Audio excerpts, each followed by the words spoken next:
¿Qué tal? Buenas tardes. Bienvenidos de nueva cuenta a nuestro programa La Letra Absuelta de la Facultad de Química con el equipo de Lazos Químicos y Un Minuto, un Libro. Y bueno, esta semana vamos a tocar un tema bastante interesante, un tema de acuerdo a la semana en la que estamos viviendo, donde conmemoramos el Día Internacional de la Mujer. Y hoy decidimos, como lo anunciamos la semana anterior, hacer una revisión histórica del papel de las mujeres en la ciencia. Y para que este tema sea muchísimo más relevante, bueno, pues nosotros elegimos de una lista y ya vemos que siempre las listas son incompletas, siempre las listas, siempre nos quedan a deber algo. Decidimos hacer un recuento de cómo las mujeres se han desarrollado en este mundo de la ciencia, entendiéndola por ella como todos estos campos disciplinarios, como la física, la química, la biología, ¿no? Las ciencias duras, sin olvidar también, por ejemplo, las disciplinas sociales, como son la historia, la sociología, todo ello. Entonces decidimos abordar este tema con una serie de pequeñas reseñas biográficas de científicas que revolucionaron y fueron a contracorriente en su momento para poder desarrollarse en el campo, sus propios campos disciplinarios. Y también hacer una revisión de algunas científicas mexicanas también muy relevantes. Y luego tendríamos una entrevista para revisar de viva voz, en este caso, cuál es el papel de una mujer científica en el medio. Vamos a tener una entrevista con la doctora Susana Berenson del Instituto Nacional de Psiquiatría, Juan Ramón de la Fuente. Entonces, este es nuestro menú, esto es lo que vamos a ver en nuestra sesión, que esperemos sea interesante, esperemos les agrade.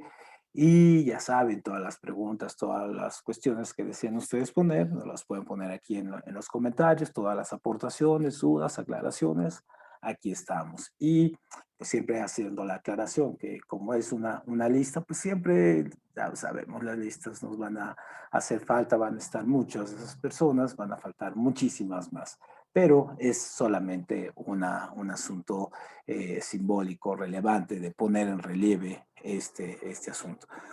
Entonces, pues comenzamos, ¿no? Y revisando el papel de las mujeres en la ciencia, nos damos cuenta de entrada, ¿no? Que siempre han estado en todas las ciencias y en todos los niveles, pero no las vemos. ¿Y por qué no? Porque finalmente la historia se ha encargado de esconderla. Han vivido, y muchas de ellas todavía viven, a la sombra de sus colegas hombres, relegadas por las élites intelectuales de cada época. Y obviamente hemos llegado a un momento donde deben de ocupar su lugar, donde deben de salir y deben, en este caso, resaltar. En este caso, lo que nosotros estuvimos revisando es por qué esta invisibilización, por qué tan pocas, siempre que hacemos referencia a las mujeres en la ciencia, siempre tenemos tan pocas referencias. Y nos damos cuenta que solo un 28% de los investigadores del mundo son mujeres. Este aplastante, desalentador dato se suma a la lista de desigualdades de género existentes en el mundo, en todos los campos. Y buena parte de ese motivo, cuando lo revisamos y preguntamos, de esta desigualdad, tiene muchos orígenes en la educación y valores que transmitimos a desde más pequeños, desde la infancia, ¿no? Desde la escuela, ¿no?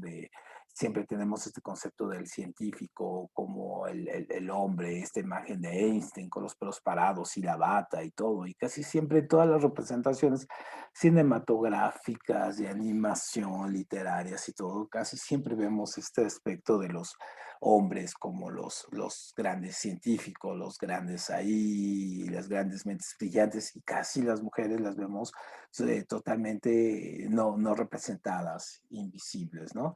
Entonces, haciendo la numeralia, más completa, pues obviamente sí nos damos cuenta que esto es una desigualdad que no nada más está en el aspecto de México, es un aspecto que alcanza al mundo, incluso los países más desarrollados, los países, en este caso, como Estados Unidos, Japón, Europa, también tienen esta desigualdad. Entonces, por ejemplo, tomando algunas cifras de la UNESCO, nosotros nos podemos dar cuenta que solamente 20, por ejemplo, en Holanda, solamente 24 de las mujeres son investigadoras, en Francia un 26, en Alemania un 28, en Estados Unidos tienen un 29, en otros países, por ejemplo, solamente tienen el 11, como es Corea o es Japón. Entonces, obviamente son cifras muy bajas. Y, por ejemplo, para el caso de los químicos, solamente 35% de los químicos en el mundo son mujeres, ¿no? Y solamente un 11% en caso de físicos y astrónomos, es decir, son cifras muy bajas. Y hay algunas disciplinas que tienen un mayor, o están mejor favorecidas, como la psicología, donde hay casi un 51% de mujeres en este caso.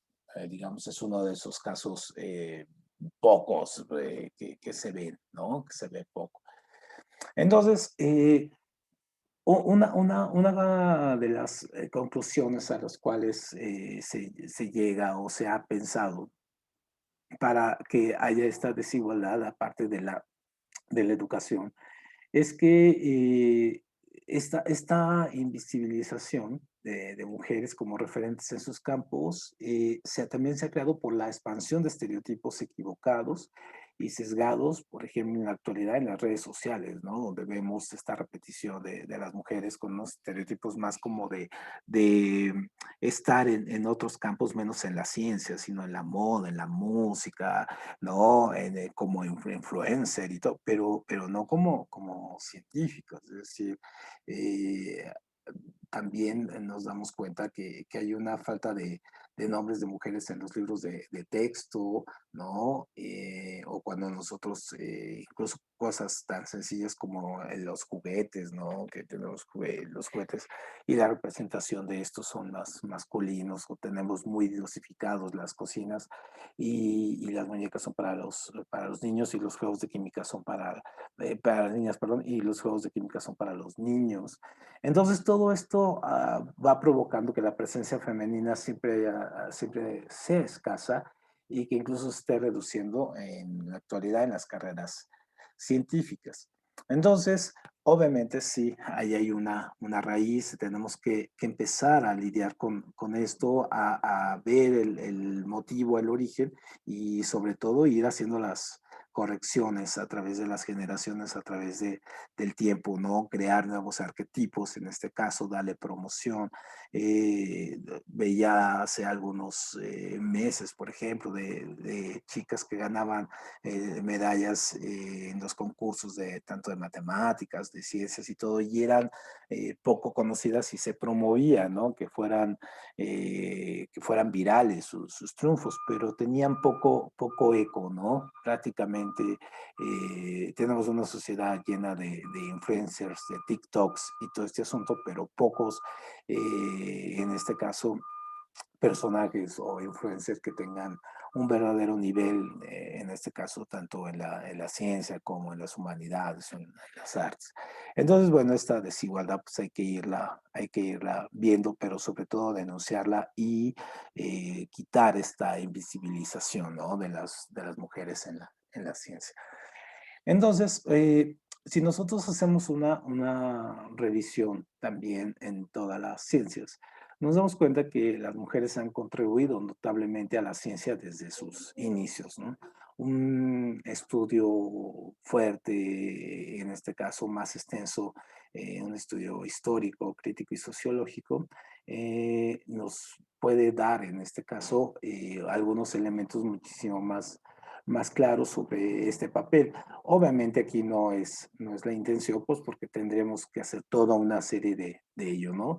Entonces solamente vamos a hacer un pequeño recuento histórico, en este caso, de cómo las mujeres fueron interviniendo, cómo han dejado su huella en la ciencia y que muchas de las cosas que hoy usamos, que tenemos, logros que atribuidos a hombres, como los viajes a la luna, ¿no? En este caso, la física cuántica, cuestiones de medicamentos, descubrimientos, en fin, muchos han sido por mujeres, pero curiosamente se les ha atribuido a los hombres o a sus compañeros hombres, en este caso, se les ha atribuido los inventos, los descubrimientos, las creaciones, las investigaciones.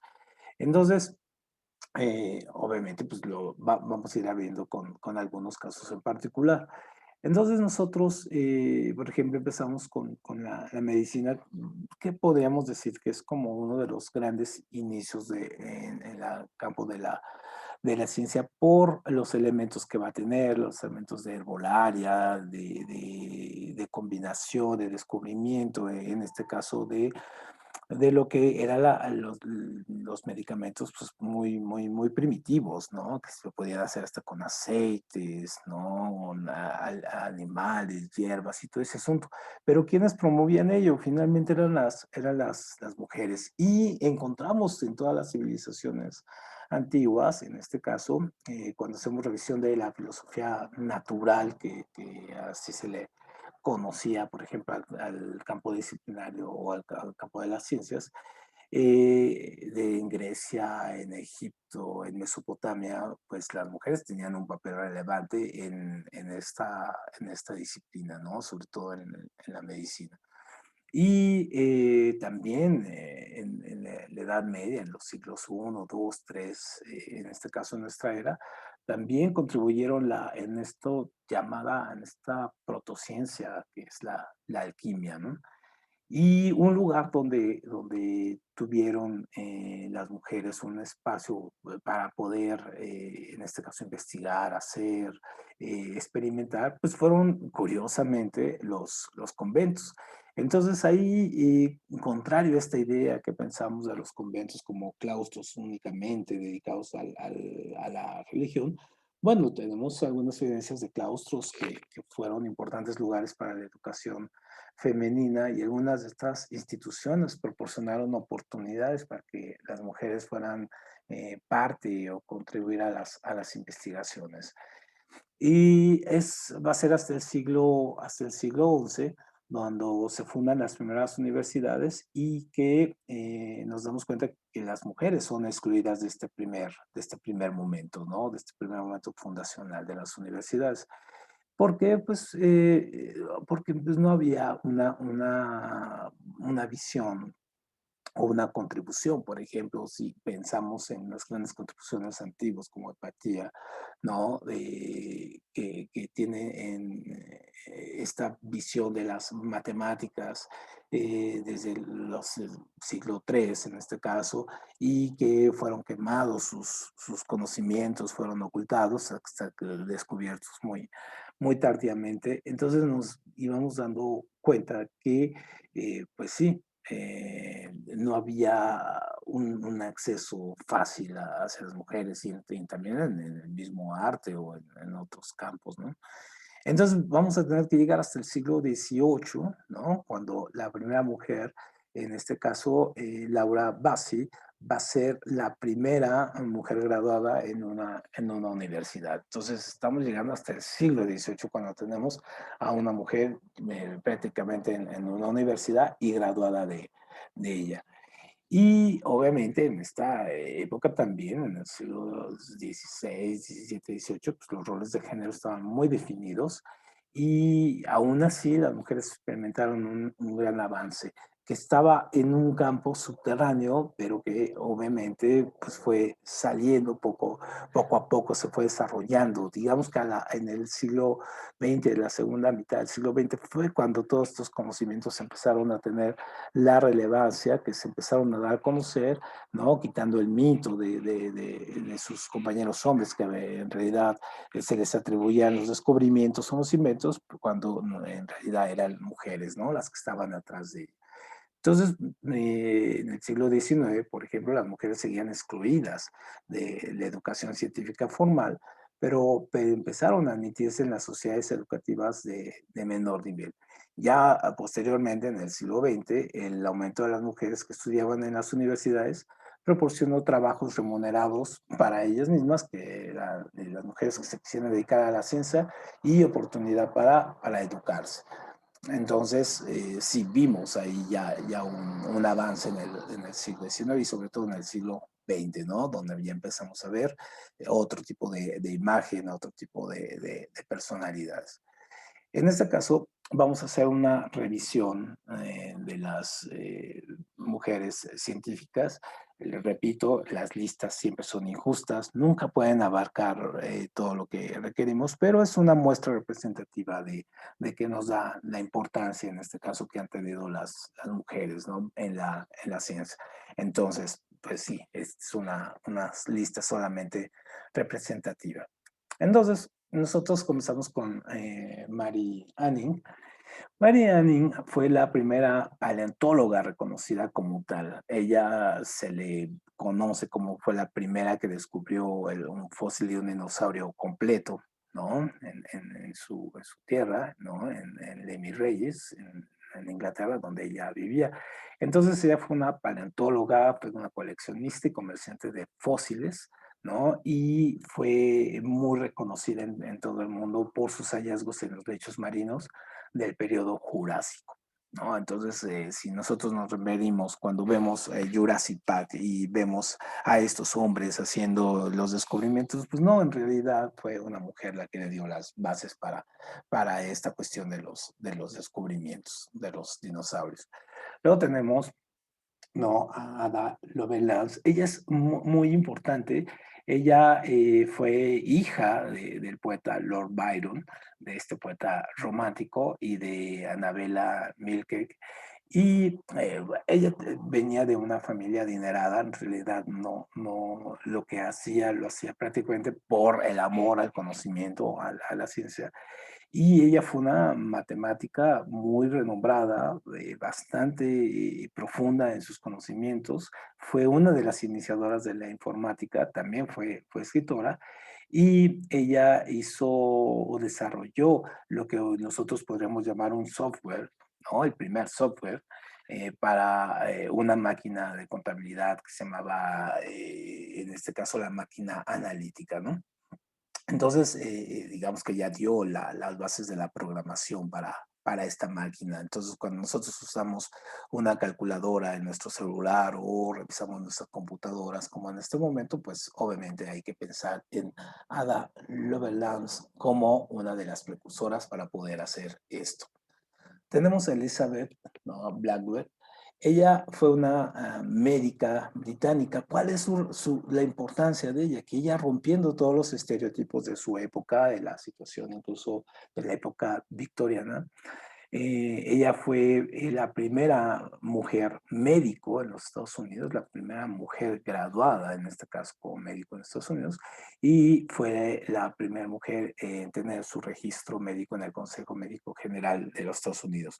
Es decir, ella incluso tuvo que salir de su país, donde no le permitían hacer lo que deseaba, y llegar a Estados Unidos, romper barreras y graduarse en este caso, en este campo de la medicina. Entonces ella también le debemos y dar este gran paso porque le abrió la puerta a muchísimas, digamos, muchísimas mujeres más que se querían dedicar a la medicina.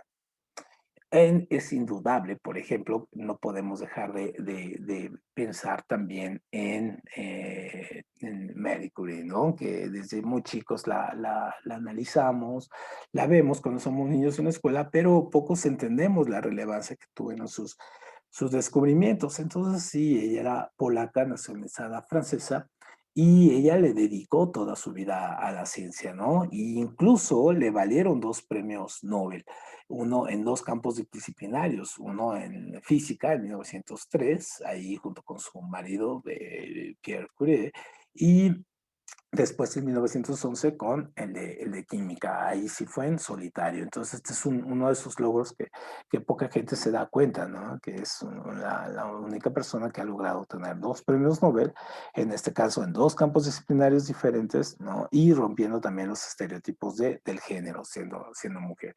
Y entonces a ella le conocemos por sus estudios, sobre todo de la radioactividad, es decir, la manipulación del radio a través, en este caso, de los neutrones para volver, desintegrarlo y que se vuelva un elemento activo, ¿no? De ahí viene la palabra radioactividad. Luego tenemos a Liz Meitner. Ella es austriaca, se mudó a Inglaterra. Ella es física. Entonces, ella hizo un descubrimiento a partir de los estudios de Marie Curie, que investigó la radioactividad y la física nuclear. Ella fue la que descubrió el concepto de fisión nuclear, es decir, la división de los núcleos del átomo. Entonces, a ella le debemos, por ejemplo, que después estos científicos como Fermi, Einstein y todo, lograron desarrollar sus teorías y lograron desarrollar sus estudios sobre la relatividad y el desarrollo posterior de la bomba atómica a través de la fisión nuclear, ¿no? De la liberación de energía a raíz de la división del núcleo del átomo. Entonces, ella no le dieron el premio Nobel, curiosamente se lo dieron a su colaborador Otto Hahn, ¿no? Pensando que él había hecho los descubrimientos porque se dudaba que ella lo pudiera haber hecho. Entonces es una de estas puñaladas de la ciencia que dio, ¿no? Que no haberle dado el Nobel a ella.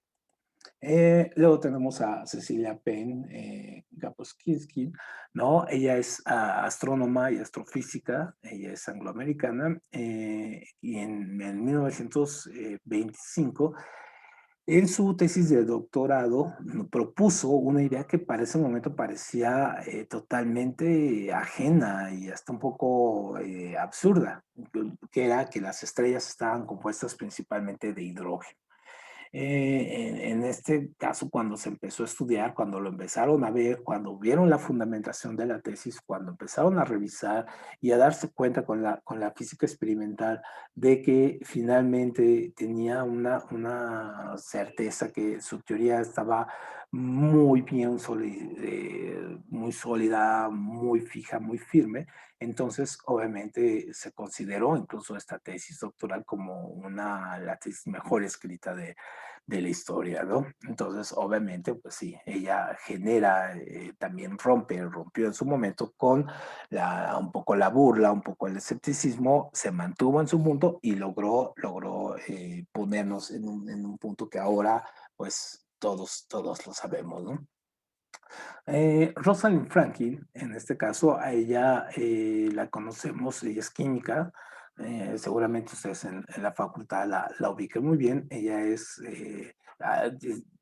parte de los estudios de los cristales y se le conoce como cristalógrafa, ¿no? Estos estudios muy importantes, hizo estudios sobre la difracción en los rayos X y sobre todo en la manipulación de grafitos y piedras y cristales y la formación. Entonces ella también es una de las grandes impulsoras del siglo XX, en este caso de la segunda mitad del siglo XX, que también dejó su huella, sobre todo en la parte de química. Luego tenemos a Francois Barre Sinusoy, ¿no?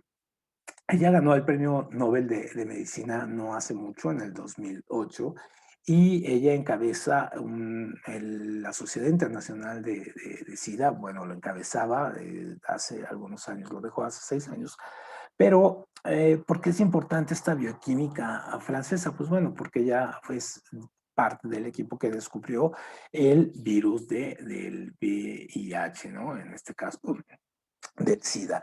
Entonces lo logró aislar, lo logró estudiar y a partir de los estudios que todavía hace, ¿no? Es que se están desarrollando las vacunas contra esta terrible enfermedad. Entonces, obviamente, pues sí, ella es una de estas científicas a las cuales le debemos un gran avance de la ciencia y en este desarrollo de vacunas y medicamentos. Y Alguien que no podíamos dejar pasar es esta cosmonauta rusa, ¿no? Valentina Tereskova, que fue la primera mujer en ir al espacio. Ella fue seleccionada entre más de 400 aspirantes y ella piloteó la nave, en este caso rusa, la Vostok 6, en 1963, que logró orbitar la Tierra y regresar. Entonces, este fue como uno de los logros importantes en la época soviética, en plena carrera espacial, donde todos soñaban llegar a la Luna, ¿no? Y entonces ella se convirtió en la primera mujer en estar en el espacio y ella actualmente vive, ¿no? Actualmente tiene un libro de memoria sobre cómo lo consiguió a pesar de este país comunista que a las mujeres sí les, bueno, las relegaba en ciertos campos, bueno, ella logró imponerse, ¿no? Bueno, luego tenemos a Jocelyn Bell, ¿no? Ella es uno de los grandes logros para la ciencia y sobre todo para los grandes aficionados de la astrofísica, es que ella descubre lo que se van a conocer como los pulsares en 1967. Entonces ella fue una gran colega, participó en algunos estudios con Carl Sagan, ¿no? Desarrollaron algunas cosas juntos, hizo mucha divulgación de la ciencia y ella, en este caso, con la detección de los pulsares, estas radiofuentes de energía, pudo contrastar la teoría de la evolución estelar que estaban en boga, ¿no? Entonces ahora conocemos a través de sus estudios, junto con todo este bagaje de conocimientos, bueno, lo que es el Big Bang, ¿no? Este desarrollo de teoría, la teoría de cuerdas, ¿no? La teoría de los multiversos, no se podían entender sin los estudios de Jocelyn Bell. Y hablando de los viajes a la luna, pues sí, no podíamos pensar en cómo llegaron los hombres a la luna sin estas tres mujeres, ¿no? Katherine Johnson, Dorothy Bonham y Mary Jackson. Ellos desarrollaron los cálculos que permitieron aterrizar a las naves Apolo en la Luna. Sin ellas, incluso hay toda una película donde tratan su historia, cómo tenían tres elementos muy importantes en la época, en los 60 en Estados Unidos. Eran mujeres afroamericanas y en este caso venían de guetos.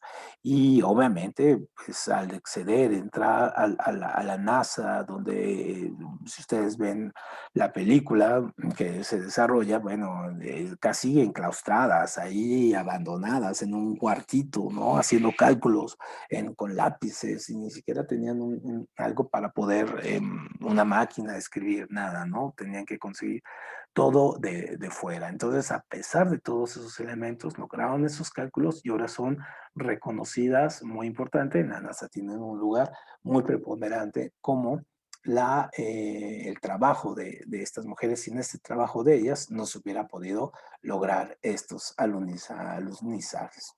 Y luego en México, pues también tenemos grandes representantes, o sea, no podemos olvidar, por ejemplo, cuando uno va por los campos de CEU o va a los otros campos o las universidades también privadas o en las otras universidades en los estados, uno se da cuenta que hay un gran vigor, en este caso de las mujeres en la ciencia, ¿no? No con la cantidad que deseamos, pero sí las que están, obviamente, con un gran desarrollo desde muy jóvenes, desde sus tesis de licenciatura, las maestrías, los posgrados, ¿no?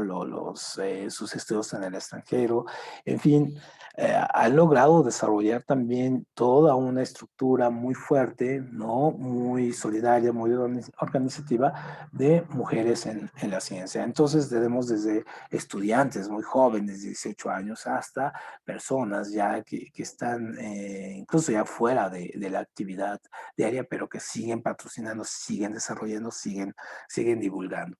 Entonces, los últimos años se ha disparado un 11% la actividad de la ciencia en las mujeres y obviamente sí, todavía tenemos un gran rezago porque todavía las mujeres no superan el 30% entre la adquisición de becas o membresías al Sistema Nacional de Investigadores, ¿no? Todavía está muy rezagado. Entonces, bueno, haciendo una pequeña muestra de precursoras, en este caso de la ciencia, pues tenemos aquí a Matilde Montoya, que fue la primer médica mexicana, ¿no? Que se logró graduar allá de 1887 como médica.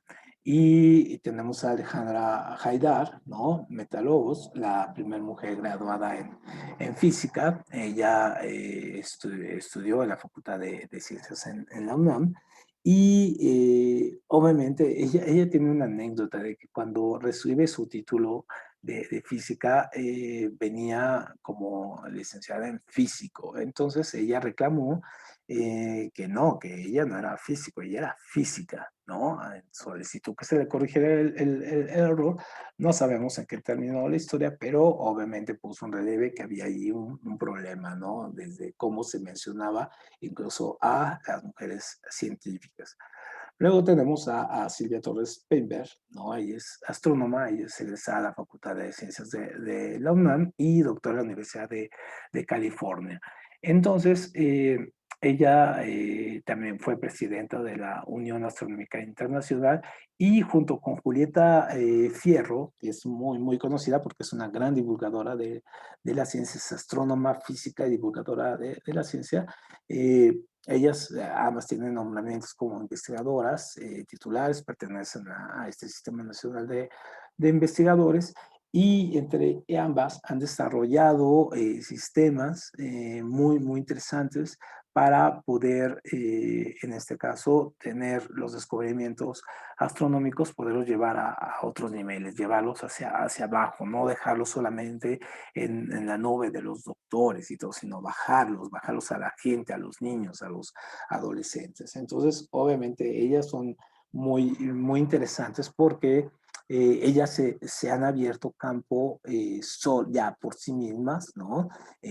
Obviamente, ellas estuvieron casadas con importantes también personajes, ¿no? De la astronomía, pero ellas superaron esto de que la fama de sus esposos y obviamente ellas se abrieron y ya tienen un nombre propio, ¿no? En la ciencia. Entonces, tomando en cuenta en esto, nosotros quisimos hacer una entrevista con alguna científica mexicana que nos diera sus puntos de vista, que nos dijera cuáles son los retos, en este caso, que ha enfrentado desde su educación para en el desarrollo de la ciencia, cómo ve la situación de si tenemos, si hace ciencia en el mundo y aquí en México, siendo hombre, siendo mujer, cómo se puede introducir una perspectiva de género en las nuevas generaciones de estudiantes y sobre todo saber si la pandemia, en este caso que estamos viviendo, hizo que los roles de género se endurecieran o se flexibilizaran, sobre todo en las mujeres que hacen ciencia. Entonces, nuestra entrevista es con la doctora Shoshana Berenson. Ella es directora de investigaciones epidemiológicas y psicosociales del Instituto Nacional de Psiquiatría Juan Ramón de la Fuente. Entonces, les dejamos con la entrevista, ¿no? Y regresamos para el final podernos despedir. Científica, ¿cómo ha enfrentado como mujer los retos al momento de hacer ciencia? Sí, digo, no sé más o menos como qué necesites, pero yo creo que habría como diversas etapas. Yo creo que una primera etapa fue cuando la formación como psicóloga. Yo soy psicóloga de profesión y trabajo en el Instituto Nacional de Psiquiatría y ahorita estoy en la Dirección de Investigaciones Epidemiológicas y Psicosociales del Instituto Nacional de Psiquiatría, que es como un área que se dedica pues a hacer investigación en este sentido. Digamos que esa es como la parte de la ciencia en la que trabajamos. Entonces, yo te podría decir que al principio de la carrera es interesante porque cuando yo hice la carrera ya hace un rato, como 20 años, pues la mayoría éramos mujeres, pero los profesores eran hombres. O sea, a pesar de que había una muestra muy grande de mujeres, pues la mayoría, los que coordinaban, ¿no? Los que tenían los mayores puestos y más en el área eran hombres.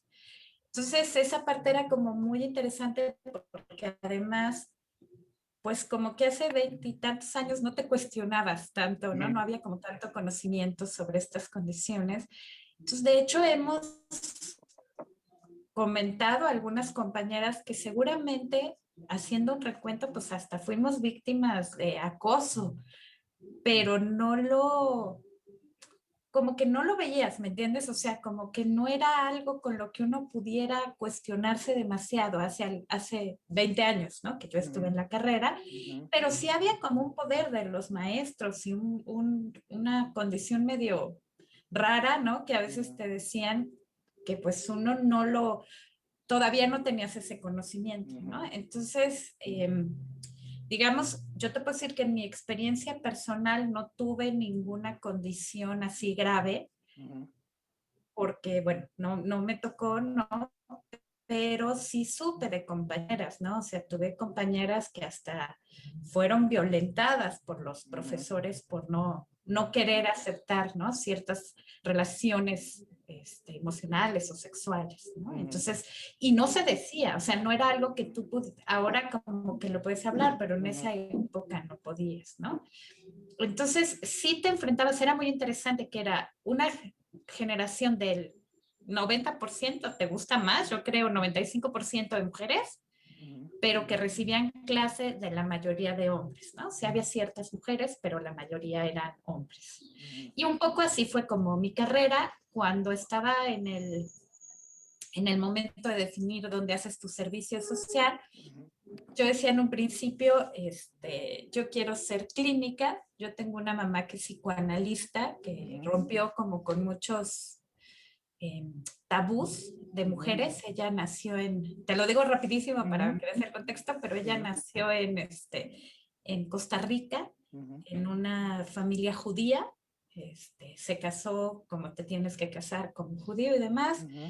Estaba estudiando psicología, dejó de estudiar porque se casó y demás, y después dijo, no, yo lo que quiero es seguir siendo psicóloga y demás. Se divorció y se vino a México con 2 hijos, o sea, mi hermano grande y yo, uno de 6 y uno de 4 años, súper juzgada por la comunidad judía en Costa Rica, y empezó aquí, y entonces ella en la mañana estudiaba en la facultad y en la tarde hacía trabajo administrativo también en la Facultad de Psicología de la UNAM, pues para sacar adelante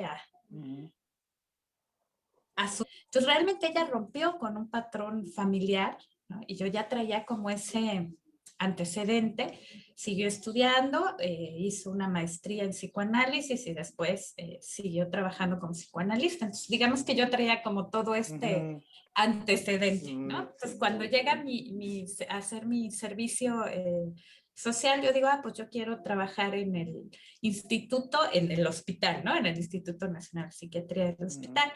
Tenía un profesor que me llevaba bien con él y que estaba trabajando, había trabajado en el instituto, y entonces él me dice, pues mira, ve a ver a la que está de directora del área, digamos, la que estaba en el puesto que yo tengo ahorita, ¿no? De hablar con ella y pues prueba antes de irte al hospital. Llegué con ella es una mujer pues muy conocida en la salud mental, que es la doctora María Elena Medina Mora, que de hecho ahorita está dirigiendo la Facultad de Psicología, y me dice, pues vela a ver y pues igual y algo ahí te gusta. Llego con ella y llego a un ambiente que es muy distinto, desde que yo llegué aquí al instituto, el área de investigaciones sociales, hay muchísimas mujeres, ¿no? Hay mucho más mujeres que hombres en esta área. Entonces llego a un lugar, por lo menos en esta área, como muy cordial con las mujeres, donde no hay como esta condición tan pesada de poder, ¿no? Sí dirige el instituto un hombre, un psiquiatra hombre, pero como yo, digamos que a mí me toca estar como con la doctora Medina Mora, o sea, ella es mi jefa, no tengo como ese contacto.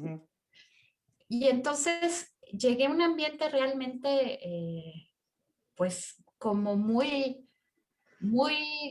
abierto con las mujeres, ¿no? Como donde las mujeres dirigían, las mujeres tomaban decisiones, las mujeres hacían como todo el trabajo.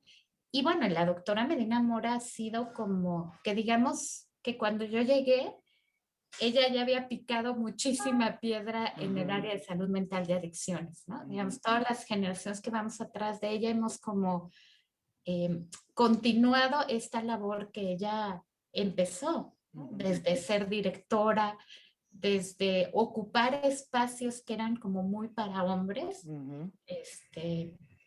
Entonces, bueno, fue como una gran maestra y un gran aprendizaje. Entonces, yo empecé aquí diciendo, bueno, voy a estar un ratito, pero me voy a ir al hospital.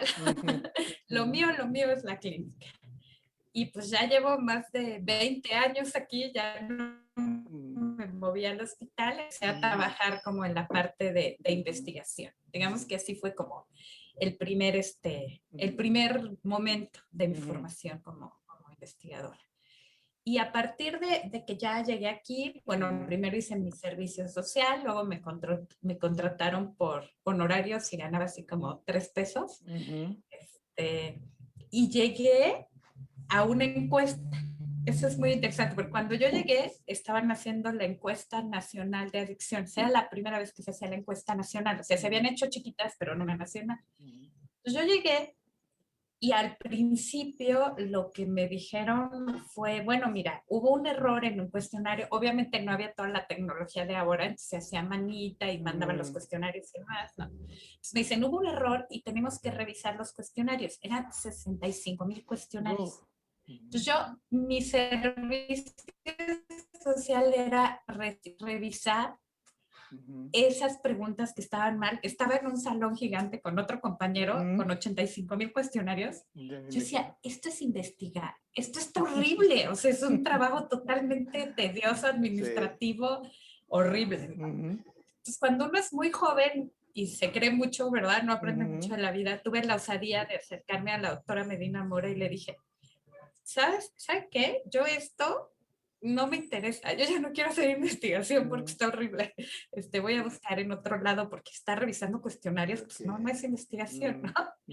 Pero poco, cuando uno es joven, luego es un poco crecido en la vida, ¿verdad? Claro, Y totalmente. entonces, no, ella todavía muy linda me dijo, no, te entiendo, vas a empezar a hacer otras cosas, pero no te vayas, creo que puedes darle mucho a la investigación. Quédate, vale la pena. Entonces, digamos que empecé entonces a ir a encuestar, a ir a revisar los proyectos, etcétera. Y pues dije, no, sí tiene una parte bonita de investigación. Y ya empecé como a trabajar y empezar con las líneas de investigación. Digamos que así fue el inicio. Y después como que pues vas creciendo, digamos, primero estás como ayudante investigador, conforme vas tomando cierta experiencia, pues empiezas a tener ciertos proyectos de investigación y empecé a hacer mi doctorado, o sea, me titulé y empecé a hacer mi doctorado. Entonces, esa es otra parte muy interesante porque yo dije, quiero hacer un tema que no necesariamente era lo más querido con el Instituto Nacional de Psiquiatría, eso pensaba yo, porque mi tesis de doctorado fue sobre medicina tradicional y salud mental. Entonces yo dije, voy a entrevistar curanderos y sanadores, ¿no? Toda esta medicina y ver ellos cómo entienden y cómo atienden la salud mental. Entonces, cuando tú aquí haces un proyecto de investigación en el instituto, hay un comité de investigación que es el que aprueba tu proyecto, además del comité de ética. Y este comité de investigación, en esa época estaba el doctor de la Fuente, o sea, el papá, ¿no? El que era el director. Estaba Augusto Fernández Guardiola, que es un investigador en neurociencias. Bueno, ya falleció, pero era un hombre muy conocido en ese tema. Estaban otros dos, el director del hospital, estaba otro, no sé quién es, como otros más, y Maris, ¿no? La doctora Medina Mora. Y entonces tienes que presentar tu proyecto. Yo dije, me va a colgar. O sea, yo iba súper nerviosa y dije, el doctor de la Fuente me va a decir, bueno, ¿cómo se te ocurre traernos a los psiquiatras esto, no? Dije, o sea, ya me quedé sin chamba. Entonces llegué a presentar mi proyecto, bueno, no te puedo decir, no pude dormir, muerta de nervios, me sudaban las manos, o sea, yo decía, porque además era como el comité de investigación, ¿no? Claro. Entonces ya sabes todos los mitos que hay alrededor, entonces, al que le fue muy mal, a la que trató muy mal, al que, ¿no? Entonces tú decías, bueno, ¿cómo va a estar esto? Me voy a morir, ¿no? Y la verdad es que llegué, presenté súper nerviosa, yo creo que presenté fatal, ¿no? Pero el doctor de la Fuente, digo, totalmente diferente a lo que yo pensaba, me dijo, fíjate que yo estuve trabajando cuando me formé con médicos tradicionales y creo que es muy importante que retomemos y demás, o sea, en una forma como muy comprensiva y muy interesado en el proyecto. Yo la verdad pensaba que me iba a correr, ¿no? Entonces, eso también me permitió como fortalecerme mucho y como decir, sí se puede hacer investigación que se salga de la norma, ¿no? Es decir, puedo trabajar con médicos, puedo utilizar métodos cualitativos, puedo, porque además era un proyecto muy cualitativo, y como que eso me fortaleció mucho como para permitirme hacer la investigación como yo quería. Y creo que esa ha sido una de las grandes recompensas de este trabajo, que hago lo que me gusta. No siempre uno puede trabajar haciendo Claro, lo que le gusta. exactamente. Y entonces hago lo que me gusta y tengo mucha libertad en definir cómo quiero hacer mi investigación. Claro, tienes todo el problema de conseguir presupuesto y meter para que tengas dinero para hacer la investigación y demás, pero inicias diciendo, creo que esta es una condición importante de una necesidad que tenemos que estudiar, que puede aportar al conocimiento, sobre todo pues, desde donde yo trabajo el conocimiento social, pero lo puedo hacer como a mí me gusta, ¿no? Y que creo que esa es una ventaja que te cambia la vida. Sí. Perdón. Más o menos, no sé si te No, respondí. perfecto, no, perfecto. Aparte, sí se nota que le gusta realmente lo que hace, ¿no? Porque hay mucha gente que llega a tener, pues, lugar, relevancia, importancia, pero no les gusta realmente. A lo mejor querían ser pintores o ser futbolistas o ser otra cosa, pero el camino, a veces las necesidades, a veces la familia los lleva ahí, ¿no? Pero a usted sí se le nota muchísimo que le gusta realmente lo que hace, ¿no? Y me llama la atención, por ejemplo, esta parte que me cuenta final del cuando tiene el comité y que realmente todo el comité para el doctorado, la mayoría son hombres, solamente hay una mujer, ¿no? En el jurado Pero esto es como el comité interno del interno. instituto.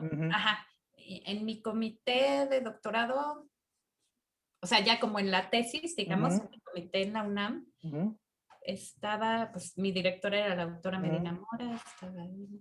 Pues sí, sí tenía más hombres también, ¿eh? Ya había. Tenía 2 mujeres. Ajá.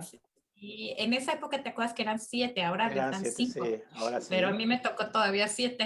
Todavía esas cosas, sí. Ajá, entonces eran 5 hombres y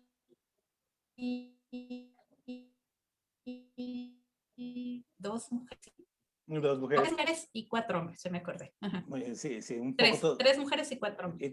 sí, todavía un poco mayoría, ¿no? En ese sentido, doctor, ¿usted considera que se hace diferente ciencia, los hombres hacen diferente ciencia y las mujeres que las mujeres? ¿O es un prejuicio social o es una realidad? ¿Esto o es más subjetivo?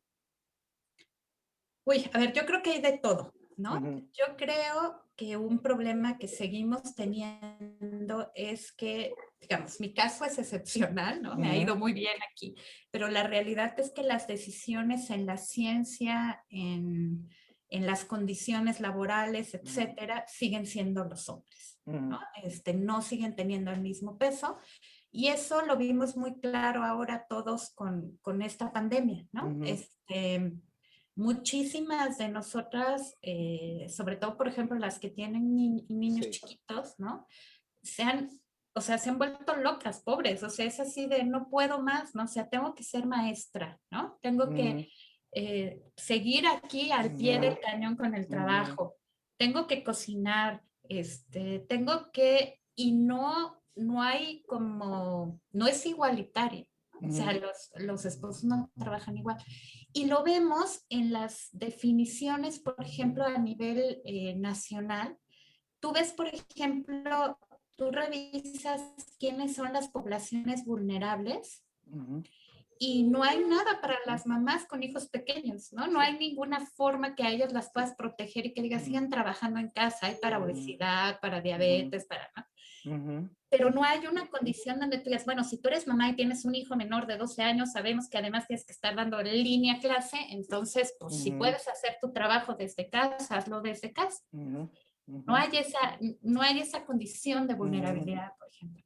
Y creo que eso tiene que ver con que las decisiones las siguen tomando hombres. O sea, a pesar de que las mujeres están mucho más metidas en la ciencia, a pesar de que han empezado a poder entrar a tomar ciertas decisiones, sigue siendo la mano, digamos, masculina la que va teniendo la última palabra. Eso creo que sigue pasando en la ciencia, en la educación, en la mayoría de las áreas, ¿no? Reconozco que cada vez hay más voz femenina, pero esto sigue siendo así. Y yo creo que ahí sí hay una diferencia. En la forma de hacer ciencia, no sé, yo creo que hay diferencias pues, por todos lados, ¿no? Como te ciencia una mujer con cierto pensamiento que otra mujer con otro pensamiento, ¿no? O sea, no creo que el género define el cómo hace ciencia. Creo que define las pautas, las políticas que se dan para hacer ciencia, no el cómo hacer ciencia. ¿No? Y en ese sentido, creo que sí nos falta mucho mayor presencia a las mujeres. Sé que muchas han trabajado mucho, pero sigue esta visión y el ejemplo que es el que te pongo de la pandemia. Sí, pareciera que la pandemia sí remarcó y desnudó mucho los roles de género y los ha perpetuado, más que modificado, pareciera que viene este reforzamiento de los mismos, ¿no? Porque sí, los papás salen y todo, pero no ve uno papás con los niños, atendiéndolos, dando clase, yendo a trabajar, ¿no? Son las mamás, en este caso, las que se han quedado en casa, ¿no? Al cuidado, haciendo 4 y sabes que es jornadas. muy interesante. Y sabes que es muy interesante que mientras lo público y lo privado estaban separados, es decir, yo venía a mi trabajo, entonces mientras yo estoy aquí, pues soy Shoshana, la investigadora o la directora, ¿no? Y punto. Y llegaba a mi casa y eso pues ya quedaba como invisible. O sea, lo que yo tuviera que hacer más allá, pues ya era, o sea, había como una separación entre lo público y lo privado, digamos, ¿no? Pero ahora eso ya se rompió. O sea, yo les decía a mis alumnas un día cotorreando que además fue cierto que yo en menos de 3 horas estuve en un examen de doctorado de un alumno, en una conferencia en Estados Unidos, limpié mis baños y decidí que cocinaba, ¿no? O sea, digamos, en menos de 3 horas tuve todos esos roles, ¿no? Y que finalmente los tenía que cubrir todos. Tenía que ser la maestra, tenía que estar en la conferencia y tenía que limpiar mis baños porque estaban hechos un asco y no había quien me ayudara, pues porque estábamos en plena pandemia y le dije a la señora que no vaya, ¿no? Para cuidar. ¿Sí me entiendes? Entonces, la pandemia lo que ha hecho es hacer muy visible esto que escondíamos como lo privado, como aquella chamba que tenías que hacer en privado, porque ahora se juntó todo. Ahora todo. Entonces, ha hecho evidente esto que tú decías, ¿no? Esta desigualdad que a lo mejor habíamos tapado un poco con esta separación de, ahorita soy la doctora Berenson y en mi casa soy Shoshana, pero están separados, ¿no? Exacto, exactamente. Pero ahora esto ha hecho como mucho más evidente. Y yo no tengo un hijo chico, mi hijo ya tiene 18 años, pero las mamás, o sea, yo veo muchas amigas que tienen hijos chiquitos y están sobrepasadas, ¿no? Por eso se dice mucho, digamos, el tema que nosotros trabajamos, pero pues que la gran segunda pandemia es todos los problemas de salud mental y eso sí han impactado de forma diferente a hombres y mujeres y por lo tanto se necesitan acciones diferentes para hombres y mujeres. Muy bien. Y doctora, ¿cómo cómo en las nuevas generaciones de estudiantes, de personas que quieren hacer ciencia, cómo introducir la perspectiva de género dentro de los planes de estudio, dentro de las mismas aulas, en la misma academia, ya en la labor? ¿Qué retos hay ahí? ¿Cómo podemos lograr eso? Si es que se puede. Yo digo que sí se puede y que ya se están haciendo acciones, ¿no? O sea, por ejemplo, la UNAM se dio cuenta, a lo mejor podemos preguntarnos si pasó mucho tiempo antes, después, no lo sé, ¿no? Eso sería una discusión, pero la UNAM reconoció que tenía un problema grave, ¿no? De condición de género. Digo, podemos cuestionarnos si lo hizo bien, mal, ¿no? Pero se dio cuenta. Y entonces empezaron a hacer algunas acciones. Y esto fue mucho gracias a la presión de los jóvenes, ¿no? Sí. Muchas jóvenes en diferentes instituciones dijeron, esto no está bien, no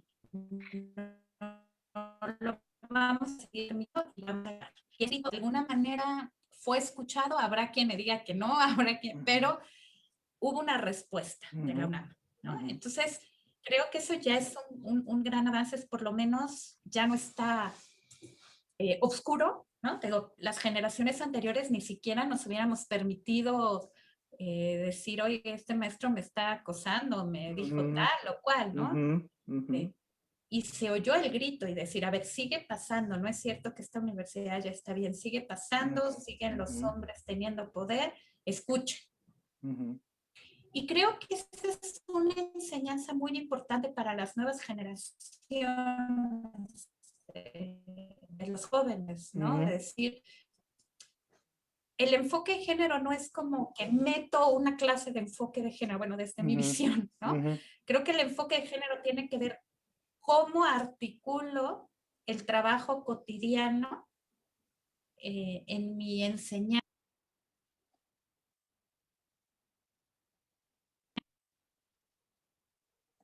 y en mi aprendizaje como alumno.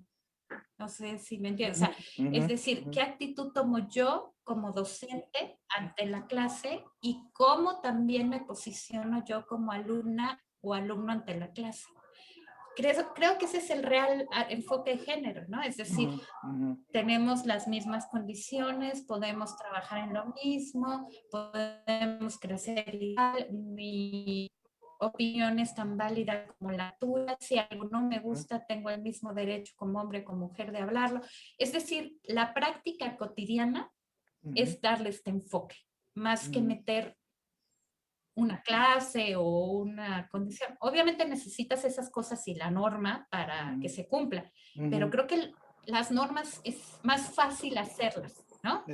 Lo difícil es cómo esto se vuelve cotidiano en la vida, ¿no? Cómo esto no tengo que decir, oye, tiene que haber enfoque de género, sino que se tiene que vivir en las aulas todos los días. Se tiene que vivir, claro, exactamente. Esa es la parte, creo, que la que tienen que trabajar mucho las nuevas generaciones, ¿no? No decir, oye, aquí estoy una mujer, no tendríamos por qué hacer eso. Tendría que ser la norma que estuviera esta condición todos los días en las clases. No tendrían por qué gritar, a ver, ¿qué está pasando en X facultad? No sé. Tendría que todos los días vivirse esto de forma normal. Y creo que ese es como el reto que tienen las nuevas generaciones.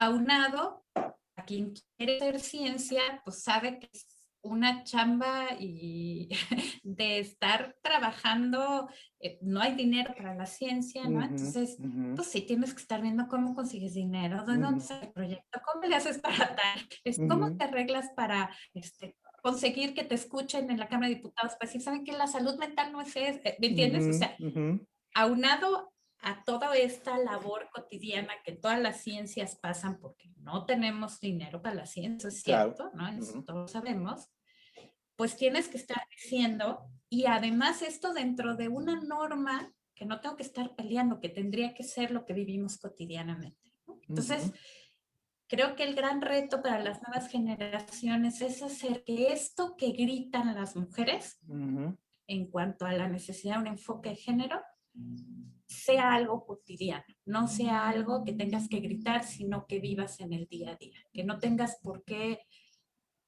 poner el ojo porque no está bien, sino que se vive día con día. Creo que ese sería como mi visión de lo que tendríamos que hacer, ¿no? Muy bien. Y para finalizar, doctora, hagamos un poco un ejercicio ahí de imaginación. Supongamos que usted se viaja al pasado y encuentra a la doctora Shoshana cuando está estudiando, cuando quiere decidir estudiar, en este caso, psicología. ¿Qué le diría en ese momento? ¿Qué le diría que tiene que hacer para poder sobresalir en este momento, en este mundo? Pero a ver, regreso como ahorita, digamos, Sí. o sea, con lo que he vivido ahorita o Ajá, regreso con lo que ha siendo vivido la ahorita. misma que estaba. Con lo que ha vivido ahorita, Ah, ok. regresa O y se sea, encuentra consigo mismo. como que me encuentro Ujú. me encuentro al del viaje, ¿cómo se llama? El de que fueron Ajá, como varias, de viaje al como de futuro, viaje o al ¿cómo se futuro, llama? Regreso al exacto. Regresa futuro. al futuro, Y ándele. me subo en su coche y voy para allá. Supongamos que Ok. usted es la Ah, ok, doctora ok. que viaja ya. Ujú. Ajá, ok. Bueno, bueno, yo le diría a Shoshana que no, que siguiera con la tenacidad que estuvo, que eso le permitiría, más adelante vería que sí se puede, ¿no? Que todo el esfuerzo que está haciendo en ese momento Ujú.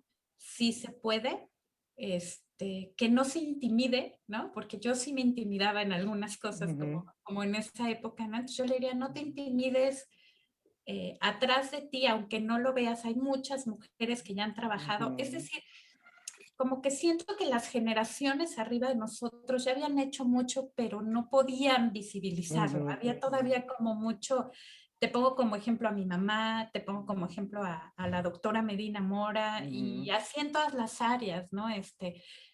O sea, la doctora que hizo el Universum, ay, ahorita se me fue el nombre, ¿cómo se llama? Julieta Fierro, o sea, Julieta todas Fierro. ellas, ¿no? Julieta Fierro, toda esa generación Ujú. empezaron a romper mucho esto, ¿no? Y a luchar mucho por esto. Entonces, aunque ahorita pienses que no se ven muchas porque estás empezando la carrera, Shoshana, si hay un grupo atrás que empezó a decir, las mujeres sí podemos, las mujeres tenemos las mismas facultades, podemos trabajar igual, podemos hacer ciencia igual, podemos tener puestos políticos iguales, podemos tomar decisiones iguales, y están atrás. Ujú. Piensa que sí están y que sí puedes, y entonces no te eches para atrás, no te intimides. Sí va a haber un grupo que va a estar atrás de ti, te va a ayudar para que hagas lo que a ti te gusta y Ujú. para que defiendas lo que tú crees, ¿no? Y otra cosa que le diría es, yo creo que uno de los elementos fundamentales en la vida es la lealtad. Ujú. Y creo que la lealtad femenina ha permitido también como posibilitar estos cambios, y creo que ahí es un punto fuerte para seguir adelante con Ujú. estos cambios. Entonces le diría, qué bueno que tienes esa lealtad, me da mucho gusto, defiéndela. Si ese principio para ti es importante, continúa con él porque te va a permitir también hacer mucho. Eso es importante. Yo creo que eso le diría más o menos. Muy Y bien. que le bajara un poquito cuando era joven porque era medio creidona, entonces hacía comentarios como el que le hizo a la doctora Medina Ajá. Mora. Ujú. Ten un poquito más, ubícate un poquito más, ¿ok? Un poco más de humildad en esas cosas, ¿no? Sí, Un porque sí. poco más de humildad y Ujú. ubícate que eres una principiante, ¿no? Pero bueno, creo que es parte de la edad, ¿no? Cuando Es uno está parte en de la esa edad. edad, es Sí. poco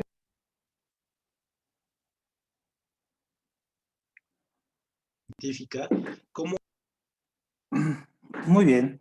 Bueno, pues con esto nosotros terminamos nuestra charla. Hay que recalcar que la doctora Berenson es Premio Nacional de Psiquiatría del 2020 y bueno, nos concedió esta entrevista pues para podernos relatar también su experiencia. Entonces, espero les haya gustado mucho la sesión, la charla, todos los comentarios, sus dudas, sus sugerencias, ya saben, nos los pueden dejar aquí en los comentarios. Y Pues, como les decía, siempre estas listas, estas revisiones, pues siempre dejan muchos elementos. No puedo dejar de mencionar, por ejemplo, a todas estas mujeres en la ciencia con las cuales he trabajado y colaborado y que me han enseñado muchísimo, mis colegas y profesoras en la Facultad de Filosofía y Letras, en la Facultad de Ciencias Políticas y Sociales, colegas que se dedican hoy a la ciencia en el área de la historia, la filosofía de la ciencia, astrónomas, colegas con las cuales crecimos juntos. Bueno, siempre es muy bueno trabajar y quiero agradecer la colaboración de las personas que ayudaron todo con sus sugerencias, a darnos pie para este tipo de programa para iluminarnos un poco con las sugerencias. Alexia, en este caso, que nos colaboró con mucha información, ¿no? Y esperar que la próxima semana, bueno, continuemos con nuestros programas. Por mi parte es todo, les agradezco mucho la atención y nos estamos viendo para un próximo programa. Muchas gracias al equipo de Lazos Químicos, a Un Minuto, un Libro y a la Facultad de Química. Nos vemos para la próxima. Muchas gracias.